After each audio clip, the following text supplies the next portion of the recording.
Hello, everybody, and welcome to the very first episode of. Right now, it's titled "Let's Talk Draft." Open the change, but welcome to the very first episode of Let's Talk Draft. I'm happy to be here with Frankie Abbott, my main man, Frankie Abbott. We're excited to get into this, the very first episode. But Frankie, how are you doing, man? I'm doing great. Very excited. You know, it's time. It's finally here. We've been waiting down. We've been counting down. I'm very excited. Twitter might be hitting the fan. It might be fully going under, but let's talk draft. Let's talk Broncos. It's going to be here to stay and grow for you guys. So I'm excited to get into it. Totally. Hey, and to everybody that's on Twitter right now, because I know that's where most of our listeners are at the moment. You guys can find us and comment in the comment section at the Let's Talk Broncos Facebook, the Let's Talk Broncos YouTube. Those are the two areas you can interact with us. Your comments will be highlighted on the screen. We'll answer your questions, all of that.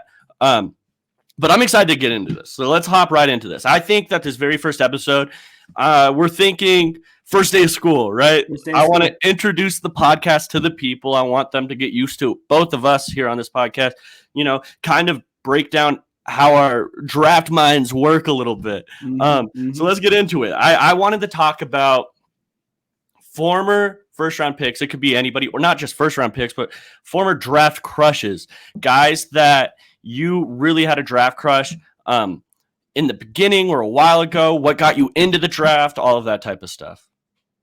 Yeah, so I'll just go first right away because I've been just loving the draft for a long time.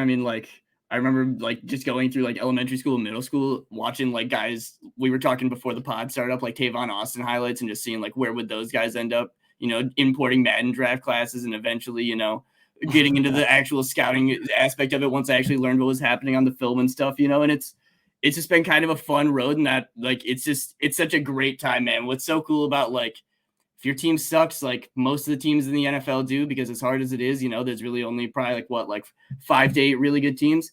It's always fun to look at the draft. You can find that fun 5th round guard, that day 3 running back, that undrafted free agent running back that's just going to end up taking you to the stars, and you can brag to all your friends about how you knew that guy was going to be great before anybody else did. So, probably one of the first guys I remember being into was Cordero Patterson. Cordero Patterson's Tennessee tape, dude, was so exciting. The things that dude did as a returner were just hilarious. He was embarrassing dudes, and it's awesome to see how far he's come today. It's ridiculous. Just straight up watching old school highlight tapes. It's not like I was even scouting him, but just considering the athleticism and the spark that he showed in college and seeing how that's translated to the NFL today has just been so incredible.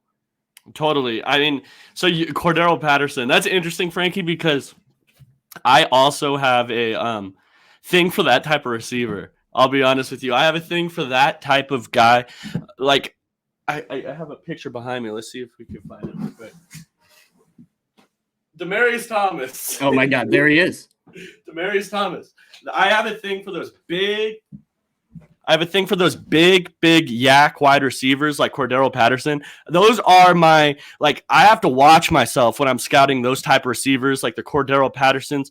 One of my favorite draft crushes of all time, Broncos in Colorado. If you live in Colorado, you're going to be familiar with him. Laviska Shenault, who a lot of people were comparing to Cordero Patterson. That was one of my personal favorites right there. He was an awesome player. Big yards after catch, can juke people in open field. At CU, he was their red zone package guy. He was wildcat quarterback. He was running back. He was going to be wide receiver. He was going to do all of that different type of stuff.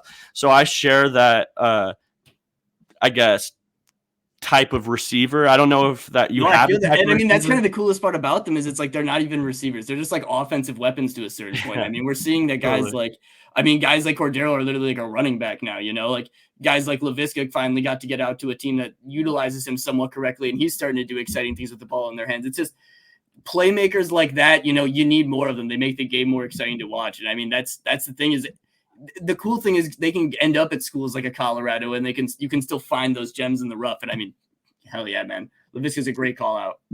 Okay, so I'll name another one. This was one of my all-time favorite players. You've been following me on Twitter, you know about it. When I was doing this, one of mine was Jalen Phillips, and I know he's only in his second year, but I was such a fan that dude even followed me back because I was like posting so many clips of Jalen Phillips on my timeline. He was like, "Oh, love." He knew. Yeah, no, he was probably like, "This guy's a super fan." I was a huge Jalen Phillips fan. I remember even thinking, "Hey, if so-and-so isn't here, why not Jalen Phillips?" That's how talented I thought the guy was. And I still think he's that talented. I'm excited to see him pair up with Bradley Chubb now. I thought he was the best pass rusher on that team before the Bradley Chubb trade. Now that they have him on, that's a duo that you really have to watch for. Jalen Phillips, obviously, still very young, still maturing, but freak athlete. I thought he could win in so many different ways, which is why I had such a big draft crush on him. It was he could win with power. He could win with speed. He tested like out of the gym type of athlete. And yeah, that's the type of stuff you look for specifically at the edge position. Frankie, do you have any other ones? To comment on Phillips too. Phillips has been an absolute monster this year. It's been really fun to see him like get to combine with Bradley Chubb. It's kind of funny because I'm sure like you were literally wishing, oh, I hope he gets to play with Bradley Chubb here in Denver. Well, now he's playing with him out in Miami. It's kind of one of the things about it that kind of sucks.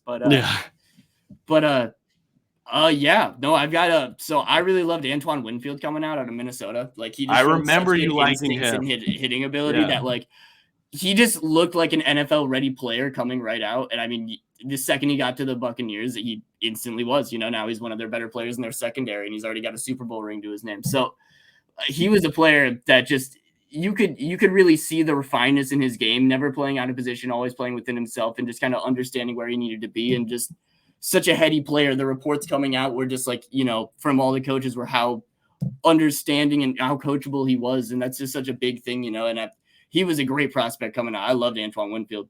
And a guy that also, I mean, he made an immediate impact in the league.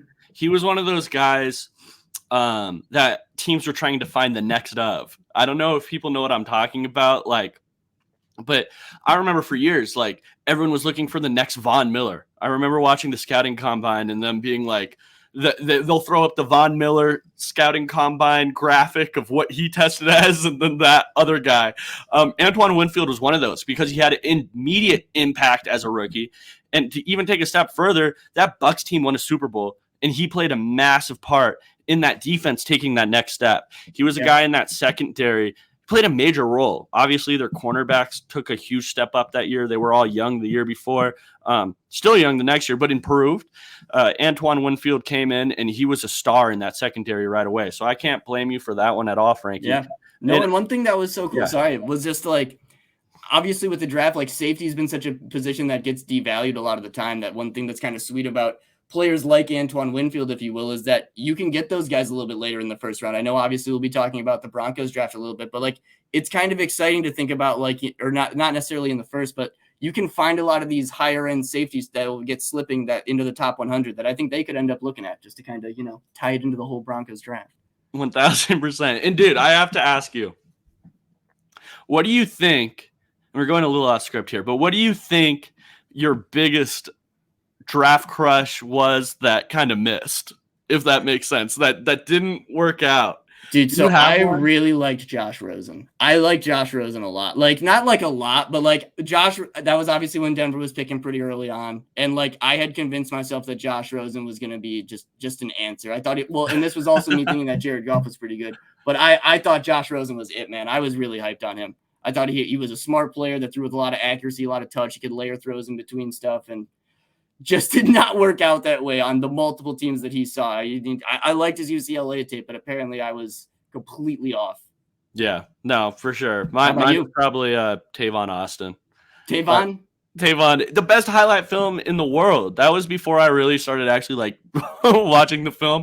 But his highlight film had me going. I thought this guy was going to be the best ever at that time. I was younger and it's still fun. You like going to watch the YouTube videos of the draft prospects. I think a lot of us in the chat or anyone watching can relate to that. And Tavon Austin was that dude. But hey, I want to answer a question in the chat here by Bill. Frankie, and I'll bring this to you and I'll answer as well. What do y'all think Denver's biggest need is going into the draft, or does it or does it depend what happens with Hackett and other coaches? So I'll kind of take my first crack at this one. So, I mean, I think first of all, it does kind of depend upon the coaches. We don't necessarily know what kind of scheme is going to be getting run, obviously. So a little bit of kind of question marks as to what are going to be the biggest needs so far. But I think obviously we all know this offense needs to get fixed somehow, man. Either that's going to be finding a starter along the offensive line, whether that's finding a legitimate weapon, whether that be a running back, since we don't necessarily know how Javonte Williams is going to look at the beginning of next season, and even with him, we're going to need a second horse probably. Our receivers are a little bit inconsistent. That if there's a super valuable target there, I think they need to go for it. Really just best player available in an offensive position that fits the scheme, because while it's easy to really want an offensive tackle that we all like, and I think we'll get into this a little bit in the next episode for a little bit of a spoiler, there's a lot of cool tackles in this class, but there's a lot of diverse tackles too, where if you're running a scheme and the tackle that fits that scheme best in the draft isn't available, there might not be a guy that's kind of right behind that. Some of the guys just aren't going to work. So I'd probably say just BPA on offense. Yeah, no, you definitely could do best player available offense. Like I was talking about this on Twitter. I was talking about this on the Let's Talk Broncos, the Let's Talk Broncos podcast. But like the Broncos offense is so far away from being good right now. In my brain, at least, I really think that we need to start like the Broncos could use a new play caller. They could use a new offensive line, like generally speaking, a new offensive line. You have to worry about running back. That Javonte Williams injury was a big deal. And then at wide receiver, I don't think the Broncos have a lot of players you like at the wide receiver position, but I'm not so sure that they have a number one, a go-to guy, a guy that makes all the rest better. I don't think we have that. I think we have serviceable players that are good, players that could be 2 or 3s. I think Tim Patrick, Jerry Jeudy, and Courtland Sutton all can start. But are they ideal number ones, any of them? I don't think so. That's kind of where I land on there. I also think the biggest need right away would be offensive line. Because you have 5 of them on that offensive line, and really, like the offensive line that we fielded this last game, all 5 could be replaced. I really think that all 5 could be replaced. There's no secure guy on there or guy that I'm like, we can't find better than. Yeah. So if there is a player at any 5 of those spots in the draft that comes up and you think that's an immediate upgrade, I wouldn't be mad at that pick at all. And I don't care the position, especially knowing that this is probably going to be a later first. No, and I think you're entirely right. Because, you see, especially along the interior where you can find those guys whenever you need them. And, like outside of Quinn and even Quinn, we've seen a little bit of regression. And it's just kind of like, yeah, dude, that offensive line, it just needs bodies and it needs talent. The whole entire offense just needs infusions of talent. But thanks for the question, guys. Seriously, send them all in and we'll answer them. Yes, sir. What's up, Robert? Happy to see you in the chat, man. But moving on, I think that we should talk about, like I said, this is going to be our introductory to school. Everybody needs to figure out or like get to know us better. So Frankie, what is your favorite position to study? Do you have a favorite position, something that really you get excited for every single draft season? Oh yeah. I like watching outside corners. I think that's like one of the most underrated. Like you need so many corners, not underrated at all, because obviously teams draft a lot of them and they draft them very high, but like it is such an important position and you can find them all throughout. It's such a cool position to see. It's one of the more difficult positions, I'd say, especially in the NFL and translating, because a lot of these guys, you kind of have to look at them and say, can this guy do things that he might not have had to do in college? A lot of these guys kind of play a lot more of a single scheme where they'll just have to, a lot of a single type of coverage where they might get asked to do a lot more different things when they get to the NFL. And I just think that's such an exciting thing, especially when you look at this year's class. There's so many big bodied freak alien guys, kind of like the Pat Surtains that we have on the Broncos right now, who's just 6'2", long as can be, and then just still runs like he's just a gazelle or something. The change of direction is just absolutely incredible. So, outside corner for me has just been one of my favorites to watch for a long time. I played corner. I did not have the size nor the skill to at all have an impact whatsoever, but it just made me fall in love with the position because, you get the opportunity to beat up on these guys. There's so many different types, and I especially love the guys that can impose their will a little bit on a receiver, cause a lot of disruption in routes. I love a guy who's good with their hands, and So, Frankie, do you have a favorite archetype at corner? Is it those big, tall, Oh yeah. fast guys? That's pretty much what it is. Yeah, I really like just the kind of the aliens, but I also just like the long arms. I like guys that have really good press technique, again, really strong hands, and just I like a really good ability to play the run. One thing that was really fun about and I guess Vic Fangio really ingrained this to me because I mean this was just something that was so fun scouting for the Broncos the past few years. I love me a corner that can read out, plays and just go up and make a play in the run game if it's on a screen, work his way through blocks.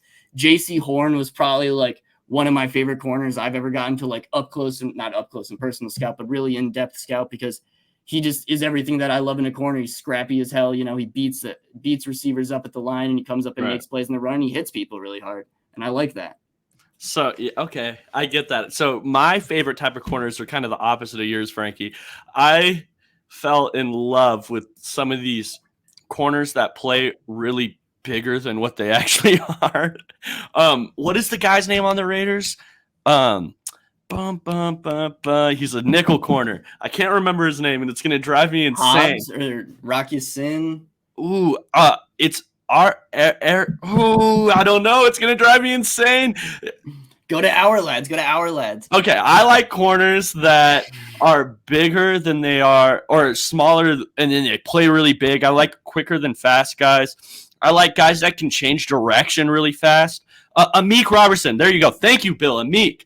Amik was my Bill. That was my guy in the draft. Mm-hmm. Amik he was a guy that played so much bigger than he actually was. Mm-hmm. He was going to go up and defend in the run game really well. A point that I share with you, I really enjoyed that. The thing that I most look for in corners, though, is like the guys that can really change direction, and I value more guys that I know I can trust in man coverage, which is where something like that pops, right? You need to be able to change direction. You need to be able to shadow guys. And Greg Newsome was an example of that. Newsome, perfect. He was a taller guy, and that was a draft crush's mine. I had him my number one corner. And Broncos fans, I'm sorry. I even had him over Patrick Surtain on my billboard. I had JC Horn over Patrick Surtain. So, okay, we were both wrong. But what this is about, guys. Yeah, exactly. But both looked like pretty good players. Greg Newsome has been injured. That was a concern for him coming out of college. JC Horn obviously injured that first year, but this year looks terrific. Mm-hmm. But yeah, anyways, Frankie, my favorite position to study by far. I look forward to it every single year. I love watching edge rushers. Like you, that was a position I played when I played football. And I don't know. There is something to that where it's like you just have a better understanding of it knowing it, or having played it. You don't have to do as much studying or learning about it like I've had to do with wide receiver or cornerback or anything like that. I have a good understanding of it. And edge is that position for me. I think pound for pound, edge might be the freakiest position in the NFL athletically. I like watching those crazy athletes go at it. You have all different type of archetypes of player. You have the Von Millers of the world that are kind of smaller, you know what I mean? But they can really bend a corner. Their agility is off the charts. And then you have guys like Myles Garrett, who does everything. He's a massive, humongous dude. He could get into your chest plate. He's going to drive you back. He can throw you around like a rag doll, but you can also turn the corner a little bit. Mm-hmm. You know what I mean? You have all these different types of guys that fit into that box. And I don't know. That's just a position I really like to study. No, yeah, edge rusher has been so fun to watch over the past few years, especially because it seems like teams have really figured out almost how to scout that position a little bit better, if you will. It seems like it's just really cool seeing so many good edge rushers come out. It feels like we're finding new guys every single year that are just getting bumped up the charts every single year, and it's great, man. Edge rusher's so sweet. Who would you say? Who was your favorite in the class from last year? Last year's edge class. It was a deep I really liked my favorite edge rusher in last year's class was Thibodeau. I thought that Thibodeau should have been the number one pick. When you talk about a guy, I think he got knocked a lot because, you have all those reports on personality and is he the type of player we want in the locker room, all this type of talk. I don't scout off that type of stuff. I don't look at that. I base my evaluation straight off the film. 1,000%. I don't know enough about injuries. I'm not a doctor. I can't evaluate that. I don't know enough about the guy. I can only hear what other people are perceiving his personality as. I'm not going to scout at all off that. I'm going off the personality unless there's something that I can really substantiate and say that's true. I don't believe in that. Dibs wasn't one of them. They just thought he was kind of arrogant, if I remember correctly. There were so many weird things. People were saying he couldn't bend around the edge a little bit. Yeah, like it made no sense. No, right. I completely agree. He should have got one. Right. Tibbs was my favorite edge rusher at the time. Do you have one? From last season, I guess I really liked Jermaine Johnson. Jermaine Johnson was really cool just because I think I got to watch a lot of his Senior Bowl tape. I guess, I'd probably go Tibbs as well. Trayvon Walker is really cool, and he's still a very fun player in the NFL. It's just kind of like, I don't know. I don't know if I really know if Trayvon Walker, like, he is the ultimate test of, like, is the athleticism the ultimate trait, And I guess obviously it might be, but I'd like to see if Kayvon Walker can just end up being more of that guy, Yeah, for sure. I liked him too. Florida State, obviously, your guy there was a big physical guy. He could drive you into the quarterback really easily. He was a guy that people fell in love with around Senior Bowl, right? Yep. Because he came in, I think he participated in the first day. He was so dominant in one-on-ones, and he was just so strong in bullying his way through every single offensive tackle he faced. He was just so fun to watch, and it's like the Jets really loaded up on talent this year with him getting Sauce, getting the running back, getting Hall, And talk about Breece Hall. He looks terrific as well, right? Yeah. Before his injury, now out for the season. But anyways, I want to move to Bill's question here, and let me see if I can find it. Any player you'd like to trade up for, or do we have too many needs overall to bum that many picks? And the way I will say this, Bill, is that we haven't gone completely into the class. I just released a draft article today, just on like the 3 big names in the offensive tackle class. I don't know, Frankie, do you, through what you've seen, because we both haven't watched a ton yet, is there a player that you would go, I could see myself trading up for him, or is there no one yet? So it's kind of interesting because we kind of almost had this discussion a little bit earlier today. I think there's the slightest chance there's an offensive tackle. His name is Peter Skoronski. We'll probably touch on him a little bit more next week. I think if the Broncos look to stay in this outside zone scheme, he is a shorter armed. I don't want to spoil too much. He is a shorter armed tackle that might end up slipping a little bit. Right. And if he ends up falling into maybe the teens and they wouldn't have to give up too much to go up and to get a player like that, I wouldn't hate it. But again, we haven't gotten to it in depth into like everything yet. We've kind of started, wetting our beaks into a lot of the top guys. We'll kind of find a lot of more of our favorites as we go along. But I mean, I think a good point is what you're saying, where it's like they don't have that many picks this year. They have 5 this year. They have 7 next year, I believe. Or they might be up to 6 after the Bradley Chubb trade. But like, they really don't have that much capital, and there are a lot of holes they need to fill. It's kind of interesting to see what they'll do after free agency and everything as well. So it's really a question of, do you need more, a singular quality player? Or would you maybe like to have more, depth pieces? That's kind of the big question that'll have to be asked. And I think at this point, I'd really like an impact player, and I'm willing to trade up and get a guy if they find someone they like. Yeah, for sure. I am always pretty much under the belief it's rare that I want to trade up for a player. I'll be honest. I find myself, since I started doing this, and it was probably like 3 years ago when I started studying the draft, really in depth, like watching film, breaking things down, raking players. Zach and I had a draft podcast like a year ago, or I think it was like a year and a half ago.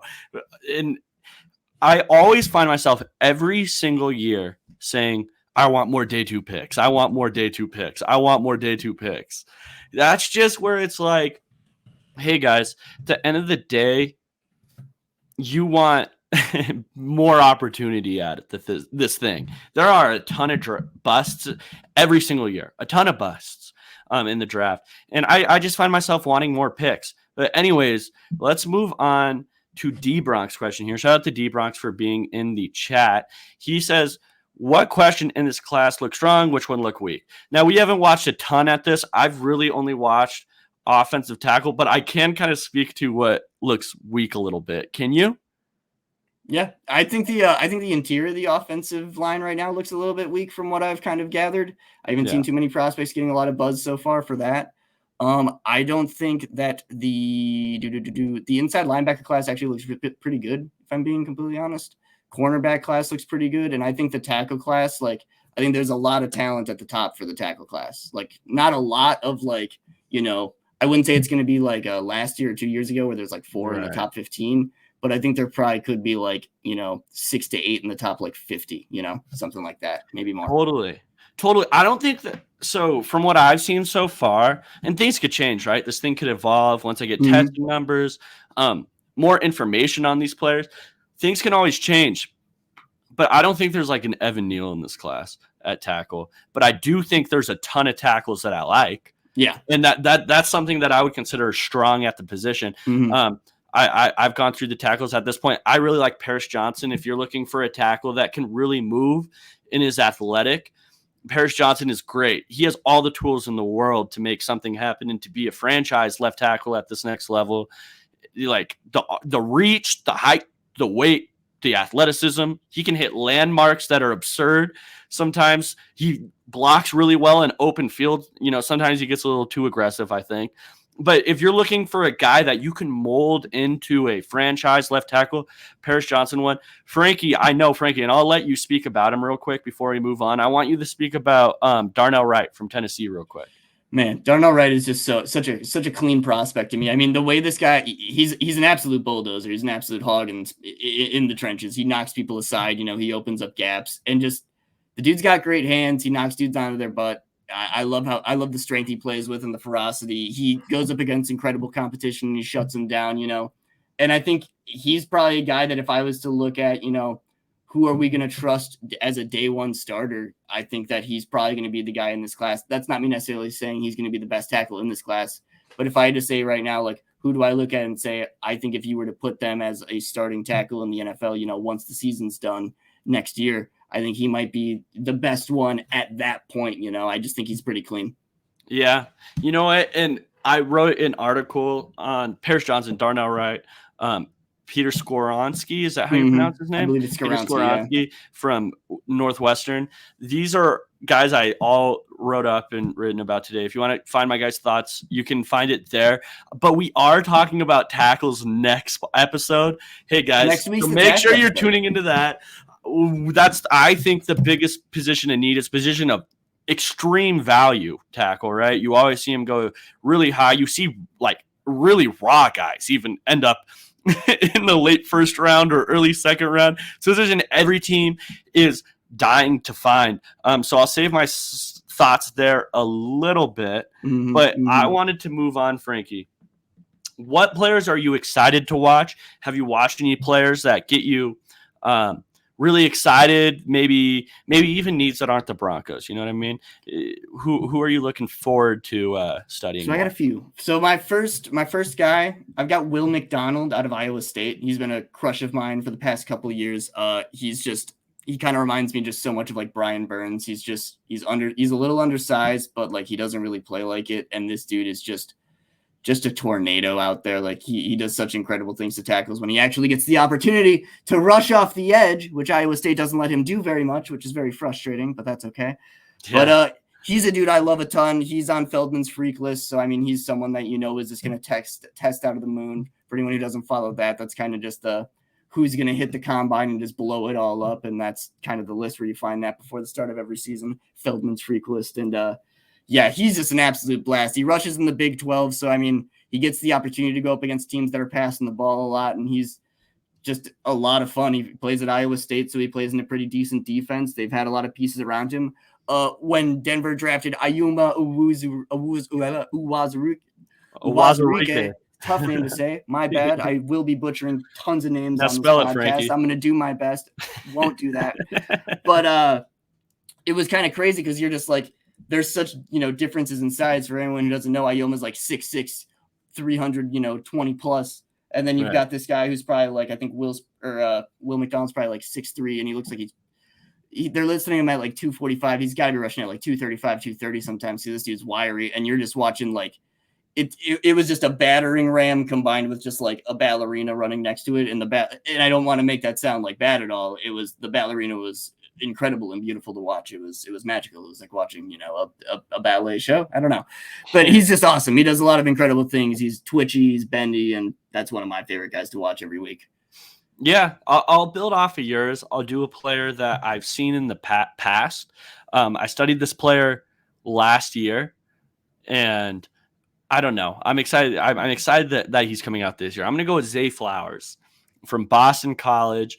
Him and Phil Yurkovich has been connecting for a few years now, a couple years, and he is an awesome, dynamic player. If you're looking for a player that can make things happen in open field, if you're looking for a field stretcher, he's smaller and he's slider, right? So I think he's more of a slot than he is a outside your X or Z receiver. But he's a guy that's going to fit into your slot really well. The thing that separates him, so let's say from a KJ Hamler, right? Because I think everybody watching right now understands KJ Hamler, understands his play style. The thing that separates Zay Flowers from a KJ Hamler, in my opinion, while maybe a little slower, I think he's better at the catch point. I think he's a guy that can go up and climb the ladder and make a catch on occasion. I think he's that type of guy, and I think he's a little more complete of a prospect than KJ Hamler was coming out of Penn State. Now, that's nothing to kind of take away from Penn State or from KJ Hamler, because I think KJ Hamler was a terrific down the field threat. I think that was his best attribute. Do you agree? He was really good at tracking the ball. He could find everything. Right. I think that was KJ Hamler's best trait, was his ability to go deep. I think Zay Flowers' best is working underneath while being really fast and explosive, and then also can go down the field a little bit. Maybe not to the KJ Hamler level, but a little bit. Is there anyone else you want to throw out there, or do you have anything else to add on to Zay Flowers if you watch any of him? I haven't gotten to watch any of Zay Flowers. I know I'm excited to. Jurkovich had a lot of hype coming into this year. I don't really know where a lot of it went. I haven't peeped a lot of the Boston. I like Jurkovich a little. Yeah, Jurkovich, again, it just seems like he's kind of the guy that's just completely, I don't know. I don't know what he's been up to, so I'll have to give him a look. But yeah, Zay Flowers sounds like an exciting guy. Those smaller slot options are always kind of tough. We always kind of you always feel like you can project, but then once it gets that NFL next speed and you get the, the increase in contact, a little more bodies over the middle, it can always be so hard to project those guys. But there's such an immense need for ability to create before and after the catch in the NFL that I would love it if a guy like Zay Flowers ended up being, a factor in the league. That'd be sick. I do got another guy, Chase Brown, running back out of Illinois. One of those crazy athletes I've been wanting to talk about from Illinois. They have two Brown brothers at Illinois. They're both freak athletes. Another Feldman freakless guy, but Chase Brown has the most 10-plus yard rushes in college football. He also has 69 missed tackles forced. So he's just an absolute battering ram who can also make you miss and then break a long run. Joey looks up. Never mind. It looked like you were frozen for a second. Has 800 yards after contact, and he's just a beast from what I've seen on the few breakaway runs that I've gotten to watch. And the entire Illinois offense has just been crazy explosive. Oh, really? Illinois? Yeah. So I've been pretty excited to get to watch him because you were saying, Frankie, that Illinois has a bunch of freaks that you're excited to watch. Yeah, they're a good team this year. Especially their defensive side of the ball. They have two corners that are really good. His twins on the other side of the ball, and yeah, I'm a little bit in love with the Illinois team, and I'm excited to dive more into them this year because I think running back is a position. I saw someone asking earlier if I'd consider running back in the first round. I don't want to be too aggressive, but hell no, I would not. I do not want to see that. I know Bijan Robinson is an incredible prospect, but I really just do not think that I don't think that's the best allocation of resources for the Denver Broncos in this scenario. I think there's so many other things that they need to be looking to do. If Bijan slips, maybe, but I just think that's kind of just running in place at a certain point. I think that there's so many better ways to spend a first round pick for a team that needs to do that's just more of a luxury pick that I don't want to see them make. And every year, guys, and we're going to highlight a ton of them this year, there's going to be guys taken in the 4th round, 5th round, 6th round, guys like Dameon Pierce, Ramondre Stevenson, that you do not need to super high reach up for these running backs, man. You don't got to do it. You can find guys later in day 3 that are just as productive. Spend those early picks on the impact positions, and it's kind of my philosophy. So no, I would not do that. Yeah. Okay, I'll test you a little bit on this. Okay. Do you think if Bijan was there, let's say the 49ers win the Super Bowl? Okay. If he was there at pick 32, would you take him? I guess maybe at that point, yes. But again, it's just kind of like, I hope the offseason goes well, because, I mean, we could be looking at it like, man, the offensive line is still starting, one of these tackles who we don't have much faith in, and we don't have much of a guard. And it's kind of like, I don't know. It would be one of those things where maybe I can be talked into it. Maybe I can be excited for it at the time. But I feel like it'd be hard to me to look at this current iteration of the roster and say, if you had Bijan Robinson and a couple like veteran free agents, like that's a contending offense. Now I'd kind of be like, I don't know, man. I think you need some other types of pieces to work out. Like throwing in like a quality offensive lineman would really help. As I don't want to be too tackle bro-ish. I don't want to be too, that's the way to the future. But I think it's just been such a neglect of this team. And that doesn't have to be the only pick. There can be obviously tons of other positions, but you just see so much value in these guys going in these later rounds at running back that I'm not a fan. Not a fan. Okay, I'll give one more person before we close out here on who we think, unless you have anything else to add after, of course, but unless I'll give one more player on who I'm excited to watch, and I've only seen it live, so like this is why I'm excited to watch him. Kelly Ringo from Georgia, the cornerback. I am so excited to watch that guy. He is. So the only reason I'm excited to watch him at this point is one, because he's ranked high on everybody's list. Right? I was looking at Dan Brugler's list. By the way, everyone go. If you want to learn more about the draft, go listen. Go read Dan Brugler's stuff. He's sourced and he's like informative, so he has a lot of good stuff on there. And he's number 6. Ranked prospect on Dan Brugler's last top 50. But the play I'm specifically highlighting here, and this is the only play I've really watched other than, just other live games and stuff like that. But it really impressed me in that Tennessee game. And I think people, if you watch that Georgia-Tennessee game, you know what I'm talking about. It was a fly route. Hendon Hooker, quarterback at Tennessee, threw it deep. I forget who the receiver was. It was either Tillman or Hyatt, probably. And Ringo made himself the receiver on that play. He played it perfectly. When you're talking about getting physical, press at the beginning, pushing to the receiver out to the boundary to make it a more difficult catch, then also turning his head around and locating the ball to make himself the receiver on the play.